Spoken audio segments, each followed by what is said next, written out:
नमस्कार दोस्तों, मैं डॉक्टर नशीब ग्वालियर से आपका मेरे यूट्यूब चैनल एम के होम्योपैथी क्लिनिक पर स्वागत है। आज हम फिर से एक टॉपिक के साथ आपके साथ हैं। वो टॉपिक है हमारा चाइल्डहुड एन्युरेसिस।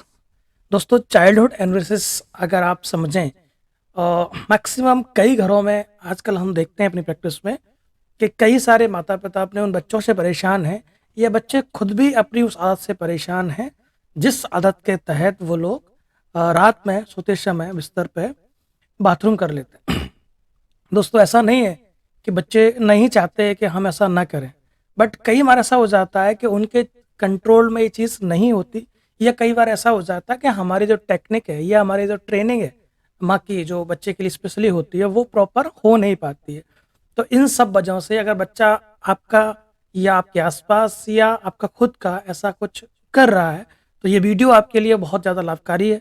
और इसको अगर आप देखें तो आपको प्रॉपर ये डिसीज़ समझ में आएगी कि बच्चा हमारा ऐसा करता क्यों है। और साथ साथ आज ही इसी वीडियो में हम ये जानेंगे कि इस समस्या का इलाज होम्योपैथी दवा से कैसे हम ले सकते हैं। ठीक है दोस्तों, तो चालू करते हैं आपका आज का टॉपिक, चाइल्डहुड एनोरेसिस।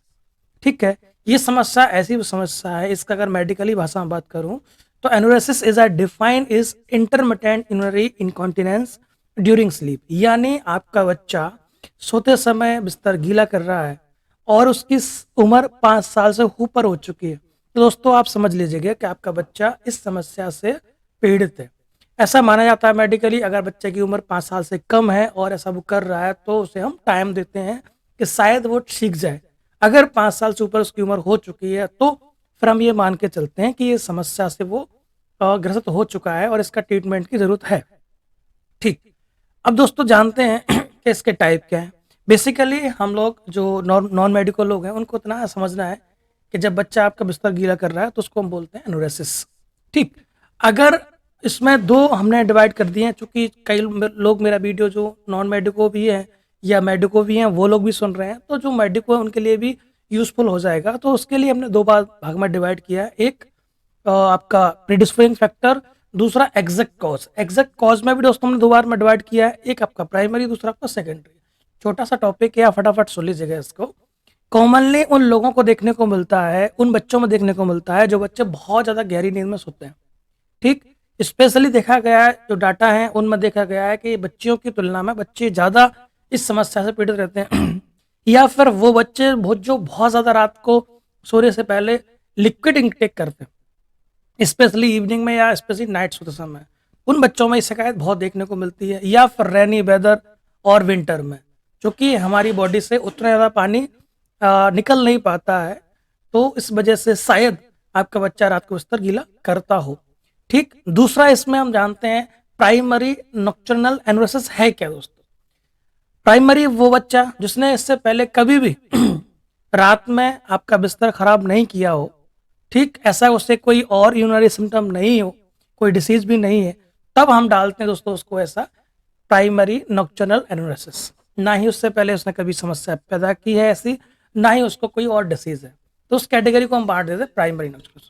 फिर कॉज क्या होते हैं, या तो उसका जो ब्लैडर है वो छोटा है, प्रॉपर उसकी कैपेसिटी नहीं है रिटेन करने की, या फिर डिक्रीज अवेयरनेस। कई बार क्या होता है, मैक्सिमम लोगों को देखने को मिलता है, या तो बुजुर्गों में या फिर बच्चों में, ड्यूरिंग स्लीप जो कंट्रोल होता है मसल्स का वो हट जाता है। या फिर जेनेटिक फैक्टर हो सकता है, फैमिली हिस्ट्री हो सकती है, या फिर बच्चे आजकल बहुत कॉमन है, कई बार हम क्लिनिक पे देखते हैं जो बच्चा स्ट्रेस में जी रहे हैं, प्रेशर पढ़ाई का या प्रेशर माँ बाप का या और किसी चीज़ का, या वो तुतलाता है या किसी और चीज़ का प्रेशर है, तो बच्चा ऐसे जो स्ट्रेसफुल लाइफ जीते हैं उनके साथ ये समस्या बड़ी कॉमन देखी गई है दोस्तों। दोस्तों, दूसरा कॉजों की हम बात करें, अगर प्राइमरी छोड़ के सेकेंडरी कॉजों की, तो उसमें बहुत सारे कॉजेज हमको देखने को मिलते हैं। तो अगर आप डॉक्टर्स हैं और आप ये चीज़ से डील कर रहे हैं, तो आपको सबसे पहले केस टेकिंग अच्छे से करनी चाहिए, उसका फाइंड आउट करनी चाहिए कॉज। हो सकता है साइकोलॉजिकल कॉज हो सकता है जो उसकी मसल्स है, जो ब्लैडर में जो उसके स्पिंक्टर है उसको होल्ड करके रखती है, उसको बोलते हैं हम डेक्ट्रोसर मसल्स, उसकी कोई वीकनेस हो गई हो या इनेबिलिटी या कोई डिसीज हो गई हो, तो वो होल्ड ही नहीं कर पा रही हो, या फिर वहाँ यूरिनरी ट्रैक्ट इन्फेक्शन हो गया हो, या बच्चे को कॉन्स्टिपेशन हो, या फिर डायबिटीज मिलाइटिस हो। ठीक, या फिर रीनल फेल्योर का केस हो। दोस्तों, अगर ये ऐसे कुछ आपको कॉजेज मिल रहे हैं तो उस केस को हम डालते हैं अदर कॉजेज में, या फिर हम सेकेंडरी बोल के यहाँ पे उसे डिवाइड कर देते हैं प्राइमरी से। दोस्तों सवाल उठता है कि अगर ऐसा कोई बच्चा आपके पास आ रहा है, कुछ पेशेंट आपके पास आ रहा है, तो ऐसे केस में हम क्या एग्जामिन करें और क्या ट्रीटमेंट दें? तो एग्जामिन सिंपल सा है, सबसे पहले हेड टू फुट आप जनरल एग्जामिनेशन कीजिए, स्पेशली ब्लैडर का, जेनेटेलिया पे, न्यूरोलॉजिकल फंक्शन में कोई डिसऑर्डर तो नहीं है, साइकोलॉजिकल उसे ऑब्जर्व करिए आप अच्छे से। दूसरा, कंप्लीट केस हिस्ट्री तो लेना ही है आपको, रिपीटेड वॉइडिंग, यूरिनरी बैड और क्लोथ, ये सब हिस्ट्री आपको लेकर प्रॉपर एक डायग्नोसिस बनानी है, उस बेस पे हमें उसकी मेडिसिन को सिलेक्ट करना है। दोस्तों फिर आता है हमारा फिजिकल एग्जामिनेशन, जो मैंने बताया हेड टू फुट आपको करना ही करना है चाहे कोई भी केस हो। दूसरा सबसे महत्वपूर्ण आता है दोस्तों हमारा लेबोरेटरी इन्वेस्टिगेशन। कई सारे बच्चे जो भी प्रैक्टिस चालू किए हैं, जो जूनियर्स हैं, वो डरते हैं कि हम किस केस में कौन सी जांच कराएं। उनका डर दो वजह से बाजे हुए है, या तो वो अभी बिगनर्स हैं, उनको समझ नहीं आ रहा है कि मैं कौन सी जांच कराऊं या फिर वो डरते हैं कि हमारे पास मरीज जैसे जैसे मरीज आ गया है, अगर हम 500-700 रुपये इसके जांच में खर्च करा देंगे तो शायद मरीज हमसे दवा लेने से पहले ही भाग जाए। डर होता है जनरली, जब हम शुरू कर रहे होते हैं तो ये डर सबको होता है, वाजिब भी है। वो अभी अभी स्टार्ट किया है और जैसे जैसे मरीज आते हैं तो वो उसको लगता है कि यार मरीज को पहले हम रिलीफ दें। ठीक, तो हम यहाँ अगर करा आप सक्षम है और मरीज आपसे रेडी है तो आप उसका अल्ट्रासाउंड करा लीजिएगा या उससे एक्सरे करा लीजिएगा। ठीक, जो भी आपको सस्पेक्टेड लग रहा है सबसे पहले आप एग्जामिन करेंगे, उस बेस पे आप यहाँ पे लेबोरेटरी इन्वेस्टिगेशन करा सकते हैं। अगर आपको यूरिनरी ट्रैक्ट इन्फेक्शन लग रहा है तो आप कल्चर करा लीजिएगा। ठीक है, अगर आपको कुछ और लग रहा है तो आप अल्ट्रासाउंड करा लीजिएगा। जो आपको समझ में आया है डिसीज, उस बेस पे आप इन्वेस्टिगेशन करा सकते हैं दोस्तों। फिर बात आती है दोस्तों इसमें मैनेजमेंट की। सबसे पहला मैनेजमेंट जो मैंने अपनी प्रैक्टिस में इसमें बहुत यूज किया है और जो आपको भी करना चाहिए, सबसे पहले माँ और बच्चे दोनों की काउंसलिंग करना है आपको। अगर बच्चा इस उम्र में है कि आपकी बात को समझ सकता है तो बच्चे की काउंसलिंग करिए। बच्चा नहीं इस उम्र में है या नई स्थिति में आपकी बात समझने के लिए कंफर्ट नहीं है तो आप माँ की ट्रेनिंग कीजिए। दोस्तों उसमें है क्या, माँ को ये समझाना है कि कोई भी ऐसा लिक्विड इवनिंग में या नाइट में सोते समय बच्चे को नहीं पिलाना है। ठीक, साइकोलॉजिकल कोई कंडीशन है या स्ट्रक्चर कोई अबनॉर्मलिटी है तो उसे ट्रीट करना है। दूसरा, उसे कोई भी लिक्विड डाइट आपको देना ही नहीं है। 1 या 2 बार आप कोशिश करें उसको बार बार उठा के बाथरूम कराने की। ठीक, तीसरा एक कर सकते हैं कि अगर वो उठ के नहीं जा पा रहा है तो उसे आप पनिश भी कर सकते हैं थोड़ा बहुत। चौथा जो हम लोग खूब यूज करते हैं, मरीजों से बोलते हैं कि अगर कोई बच्चा आपकी बात मान के 1 या 2 दिन नहीं करता है ऐसा तो उसे आप रिवॉर्ड भी दीजिए, उसे इनाम भी दीजिए। तो उसे बच्चे जनरली छोटी सी समझ नहीं होती, तो जनरली रिवॉर्ड में आके वो चीज़ों को उत्साह रूप में धीमे धीमे धीमे धीमे ट्रेनिंग में आ जाते हैं। ठीक है, दूसरा आता है कि अगर इन सब से बात नहीं बन रही है तो फिर हम मेडिसिन क्या लें। ठीक है, इन सब से मेडिसिन में एलोपैथिक का एक अलग चैप्टर हो गया।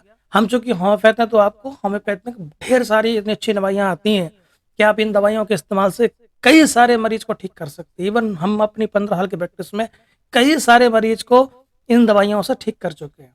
हालांकि मैं हर बार ये बोलता हूँ कि जो भी दवाई आप चूज करें उसके करेक्टरिस्टिक सिम्टम लेके ही चूज करें। अगर फिर भी जो लोग नहीं कर पा रहे हैं ऐसा, या आपको किसी भी वजह से टाइम नहीं है या कुछ भी ऐसी कंडीशन है कि आप नहीं निकाल पाए उससे कॉन्स्टिट्यूशनल, तो ऐसे कुछ ड्रग हैं जो कॉमनली इस तरह की समस्याओं में यूज होती ही होती हैं। उनमें से एक हमारा आर्सेनिक एल्बम, इसमें रेस्टलेसनेस और एनजीएस आपको पेशेंट मिलेगा। ठीक है, और bed chair straight in order. ठीक, आर्सेनिक के बारे में सोच सकते हैं। अगर इसकी कंप्लेंट आपको स्पेशली मिडनाइट में देखने को मिल रही है 1 से 2 बजे के बीच में, तो आप आर्सेनिक एल्बम के बारे में दोस्तों सोच सकते हैं। सबसे ज़्यादा यूज होने वाली मेडिसिन है इस केस में क्लिनिकली, वो है कॉस्टिकम।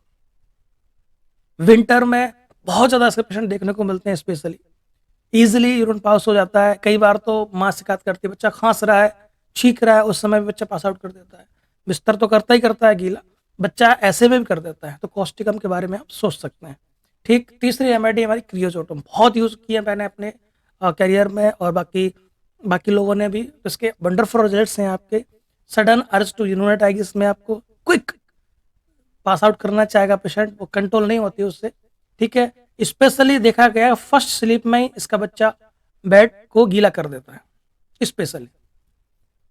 ठीक, रिटेन नहीं कर पाता है। Sometime patient thinks she is passing urine in dreams, ये खास बात है इसकी क्रियोजोट। ऐसा लगता है कि मैं सपना ही देख रहा हूँ और सपने में ही कर रहा हूँ, जबकि वो कर रहा है हकीकत में कर रहा होता है। कई लोगों को पूछेंगे बच्चों से, क्यों सर मुझे लगता है कि मैं तो सपने में कर रहा था, जब मालूम पड़ा तो एक्चुअली हो चुका है। तो ऐसे केस में आप क्रियोजोटम के बारे में सोच सकते हैं। दोस्तों नेक्स्ट मेडिसिन हमारी लाइकोपोडियम। यहाँ पे सिंपल सी चीज़ है, यहाँ पे भी सेम आपको देखने को मिलेगा, इनवॉलंटरी यूरिनेशन तो है ही, सबसे क्लियर यूरिन यहाँ पे देखने को मिलेगी। कई बार देखने को मिलता है कि रेड सेंट आपको हिस्ट्री में देखने को मिलेंगे पेशेंट के साथ में। स्पेशली कंप्लेंट ये 4 से 8 वे के बीच में लेके आता है। स्वीट की डिजायर हो सकती है, और सारे सिम्टम जो लाइकोपोडियम के उनको आप यहाँ मैच करिए, प्लस जो उसके क्लिनिकल सिम्टम है उनको आप मैच करके लाइकोपोडियम के बारे में सोच सकते हैं। दोस्तों लास्ट मेडिसिन दोस्तों इसकी जो आज के लेक्चर की है वो है हमारी सिना। सिना में अगर आपको एनोरेसिस मिल रही है और साथ साथ आपको वर्म की हिस्ट्री मिल रही है, या साथ में कंप्लेंट मिल रही है कि बच्चे को कीड़े भी हैं और एनोरेसिस भी है साथ में, तो आप सिना को सोच सकते हो। दोस्तों आज के लेक्चर में हमने बच्चे बिस्तर गिले जो करते हैं, इसको एनालिसिस बोलते हैं, उसके बारे में जाना, प्लस उसकी होम्योपैथिक रेमेडी के बारे में जाना। अगर आप मेरे चैनल पर नए, चैनल को सब्सक्राइब करें, शेयर करें दोस्तों के साथ अगर आपको ये नॉलेज यूजफुल लगती है तो, और अपने या अपने आसपास जो भी लोग आपसे मिलते हैं उनको इन दवाइयों को देकर आप उनकी ज़िंदगी को बदल सकते हैं। तब तक के लिए शुक्रिया, धन्यवाद।